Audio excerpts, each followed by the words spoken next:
Tesouro. Pero vos xa tedes algunha pista máis, verdade? Mandade unha mensaxe ao 638 483 008. Moito ollo porque un dos entroidos máis longos de toda Europa, 5 semanas, xa está en funcionamento en Xinzo de Limia, pero estamos a 10 días do sábado e domingo corredoiro e as pantallas falles falta as súas vexigas, Ai, pois a ver se están preparadas, Mira para aí porque eu vexo moitas por riba da túa cabeza, María, eu creo que a cousa vai ben, así que contanos ti, está todo listo? A cousa vai ben porque xa non queda nada. Faltan apenas 10 días para ese corredoiro. A primeira vez que imos ver as pantallas batelas vexigas e xa o din por aquí, sen vexiga non hai pantalla, así que os proveedores, os que as preparan, esas mans que fan soar o entroido de Xinzo de Limia traballan arreo para que nada falte precisamente para ese sábado e domingo corredoiro. 4 desas mans témolas aquí, a Cristian e a Castor. Moi boas tardes. Boas tardes. Vamos a ver, cantas tedes que facer e cantas hai feitas xa aquí, porque hai un montón. Pois aquí haberás ahora mismo sobre 500, quedarán fer outras tantas, outras 500, que son as que podemos, bueno, a logística que podemos ter para poder facer, non podemos fer máis desas. Arredor de 1000, pero entendo que outros proveedores fan outras tantas cada un, non? Sí, claro, para o entroido de Xinzo hai xente que fai máis. En Xinzo a mellor, en todo entroido, pois a mellor utilizanse sobre 5000 ou así. Caramba, case nada, dalle Castor que non chegamos ao domingo corredoiro, vai hinchando porque si non nos chegan esas 1000 vexigas. Oye, quanto adoitan aguantar, Cristian, estas vexigas?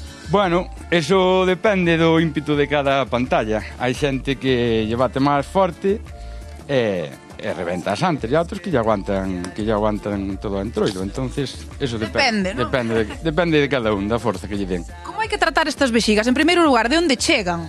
Pois estas buscámolas durante todo o ano nos matadoiros por toda Galicia, e despois congélanoslas, traémolas, descongelámolas, metémolas en auga quente, hinchámolas e despois pómolas a secar, fémoslle fume para que sequen. Esta xa está lista para secar, non? Está listo para secar. Carai, é ben xeitosa, esta hai que ter unha pantalla que teña un tamaño considerable, aunque despois non pesa, non, Cristian? No, despois unha vez que están secas, agora ainda están húmedas, entón ainda pesan algo, pero despois desde que están secas non, son manejables. De que animal son? A mí é que me chama moito a atención porque en Verín os cigarróns levan a zamarra, o látigo, non levan estas cousas, entón eu non estou acostumbrada a velas así tan de preto.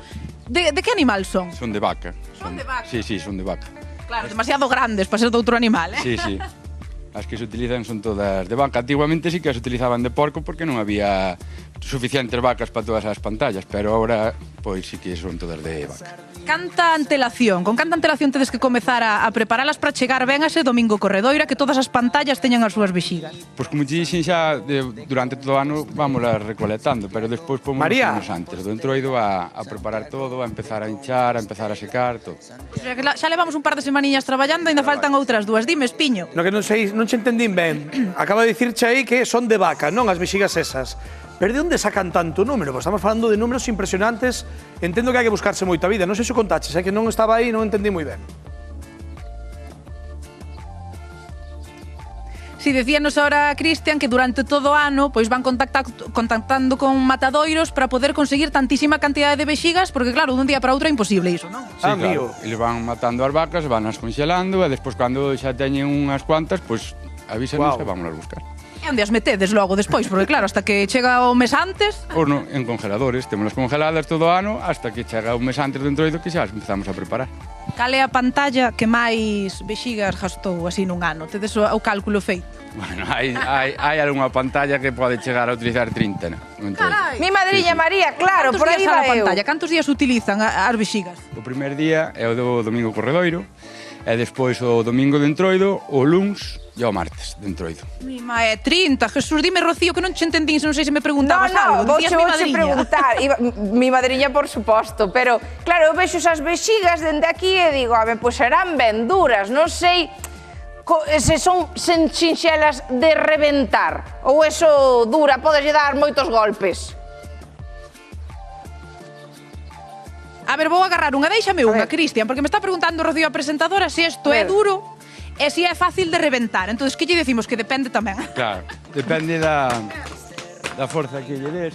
É do tempo, decíame Cristian, Sí, depende do tempo. Se fai moito calor, pois a vexiga hincha e tamén ao darlle tamén rebenta máis. Bueno, A ver, eu podo probar a batelas. Iba a decir a quedamos tocalas, xa vaya por Dios. A ver, cas dúbidas cambio de resoltas, ferramenta. María. Queda Córreme aí, cólleme aí. A ver se vemos aí a María. Veña, mentres tanto despedimos. Porque non me escoitan. Ai, María, que temos que marchar e creo que Pero, se esperamos fan por así, ti. como algo así. Ai, muller, Dalle con ganas. caña. Ah. Bueno, quedamos con esta imaxe. Imos despedindo xa agora Galega. Agora chega o Telexornal, serán con Eu toda a quedo información. aquí, eu quedo aquí E María dándolle as bexigas. Di que sí, ela queda aí, home, porque ten que practicar, nunca se sabe. Oe, mañá volvemos, xa sabedes, como sempre, ás 7:30, orgullosos de tervos ao outro lado. Maga. Gracias por estar aí. Escoitar